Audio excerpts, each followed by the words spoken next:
দেশের ক্রিকেটের সবচেয়ে বড় তারকা সাকিব আল হাসান তার ব্যক্তিগত জীবনের কারণে দেশে আসতে পারছেন না, এমনকি ক্রিকেটটাও খেলতে পারছেন না সাকিব।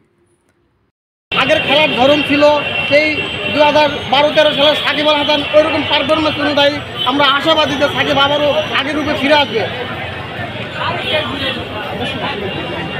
তবে এই সাকিবকে কি ভোলা যায়?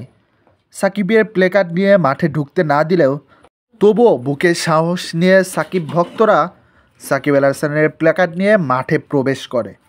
মিরপুরে সাকিবের ভক্তরা যতটুকু জানি যে প্লেকার্ড হাতে নিয়ে দাঁড়িয়ে আছেন। তারা চাচ্ছে সাকিব দেশে ফিরুক, ক্রিকেট খেলুক।